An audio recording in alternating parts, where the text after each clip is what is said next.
E no momento literário de hoje eu trago a obra que tem um nome um pouquinho complicado. Eu posso pronunciá-la de algumas formas, né? Inanna Yoga, Jnana Yoga ou Jnana Yoga, que significa Yoga da Sabedoria, que é um livro do Yogi Ramarachakra.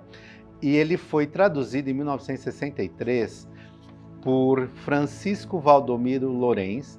Aqui eu estou com uma obra que é a 5ª edição da editora O Pensamento, São Paulo, né? Eu vou ler um trechinho aqui do primeiro capítulo, né?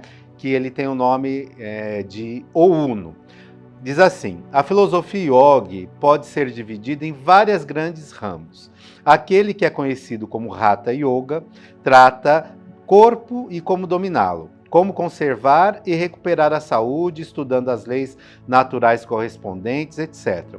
O ramo que é conhecido como Raja Yoga trata da mente, seu domínio, seu desenvolvimento, cultura e etc.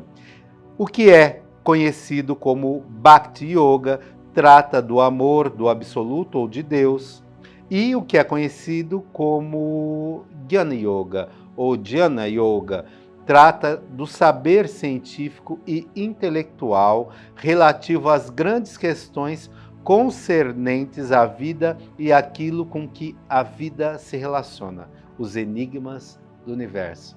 Obra interessante, não é? Essa é a minha indicação do momento literário. Bom, como vocês viram, esse livro ele nos impulsiona a refletir sobre os tipos de yoga, né? Porque nós temos no dia a dia a concepção do yoga, a yoga que a gente encontra na academia, inclusive a gente fala yoga, como é? Nós temos até a dificuldade na própria pronúncia disso. Mas fato é que a yoga, né, o yoga é um método. Então, o yoga, método, são ramos, né, que vêm aí das filosofias hinduístas, taoístas, e que cada um desses ramos tem um objetivo.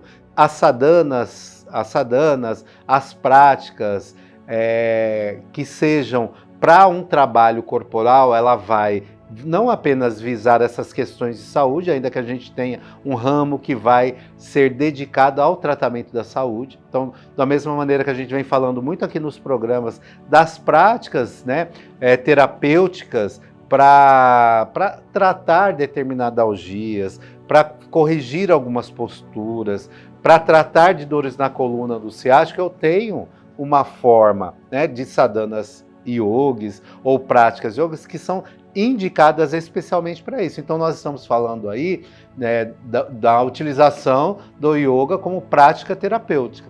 Mas eu tenho a yoga também como prática de meditação, desenvolvimento espiritual, inclusive, né, chegando aos ramos em que eu tenho, por exemplo, a yoga tântrica, que é a que vai tratar do conhecimento do ser humano através do amor, do contato físico, da união carnal ou a união não carnal. A yoga o tantra da mão direita, o tantra da mão esquerda. Então são práticas de yoga cujos objetivos são variados, né? Começando, como eu disse antes, desde as práticas terapêuticas voltadas a um tratamento, né, de uma patologia, a uma busca de uma saúde integral, né?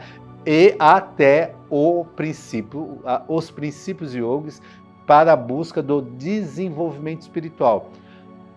São ciências milenares de mais de 5.000 anos. É óbvio que nessa pequena pincelada do programa, eu não pretendo aqui, nem humildemente, fazer um resumo para que você tenha um conceito complexo do que seja todos os ramos do yoga ou a própria yoga em si. Mas eu quero, ao longo desse caminho, construindo esse pensamento com você. Algumas técnicas, por exemplo, como meditação dinâmica ou da própria yoga dinâmica, tem o conceito que meditar, fazer o yoga, é dar atenção àquilo que está se fazendo. Então, quando eu penso em yoga da sabedoria, eu posso, nesse momento que aqui eu estou com você, estar praticando yoga, estar praticando a meditação.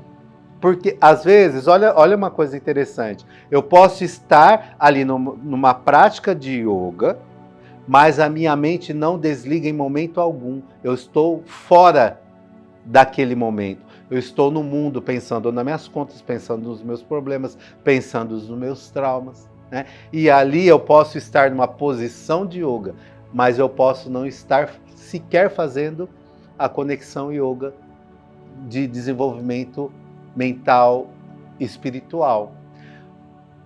Ao instante que eu posso estar, por exemplo, cozinhando na cozinha, fazendo um alimento, cortando os legumes, preparando a determinada receita, mas tão focado, tão imerso naquele ato, que eu estou praticando yoga.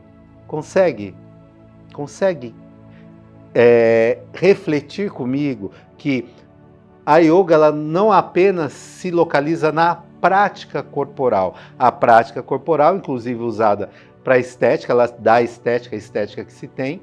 A prática corporal que fortalece o sistema músculo-esquelético, né, para as atividades do dia a dia, mas sobretudo a yoga da sabedoria, a Jnana Yoga, em que eu vou me questionar ou não questionar, olha que bastante, eu vou questionar ou não questionar a minha existência, eu vou senti-la, porque vida não foi feita para ser definida, ela foi para ser vivida. Então, quando eu mergulho numa imersão de yoga, quando eu me entrego para essa prática de yoga, de unificação do meu ser com o movimento universal, eu estou fazendo essa grande conexão e o que nós falamos em algumas escolas acadêmicas, saindo da roda do samsara, da vida e da morte.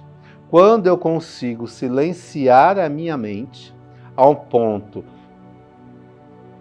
do necessário, da minha busca, eu deixo de existir. Porque Buda falava uma coisa, que os sofrimentos nascem dos meus desejos, ele fala, desejos egoístas. Desejos egoístas são dos nossos desejos individuais, dos nossos desejos que são alimentados pelo nosso ego. Então vamos falar, então eu desejo um carro, não tenho, eu sofro. Eu desejo um relacionamento e não tenho, eu sofro. Eu desejo ser uma pessoa X, não sou e sofro. Então, o que Buda simplesmente ensinou? Afastar-se dos desejos, silenciar a mente. Silenciar a mente. E nós temos figuras controversas, né? Então nós temos ali, por exemplo, conhecidos os Budas, gordinhos, barrigudinhos, que eles são Budas taoístas, que a felicidade, a abundância, a prosperidade, a economia, a comida, era tudo ali que aquela figura representa, né? De próspero, de abundante, de feliz, de imersão com os prazeres do mundo, né? Aí aquela figura do Buda robusto. O Siddhartha Gautama, quem pôde já ler sobre a sua história, ele era um yogi que praticava jejum de dias. Então, ele era o quê? Aquela figura do Buda magro, né? O Buda que fazia justamente o quê? O inverso disso, né? A luta contra a Maya, a luta contra os desejos humanos, com os desejos mundanos, os nossos desejos pessoais. Então nós vamos discutir mais, né? Vamos poder refletir mais em conjunto sobre as práticas do yoga, tanto as que são de yoga terapia para a busca da saúde, para a saúde 360, né? A saúde integral, como também para o desenvolvimento pessoal, mental, emocional e espiritual. Então, fique com a gente sempre nesse programa e, mais uma vez, a dica é Jnana Yoga, Yoga da Sabedoria.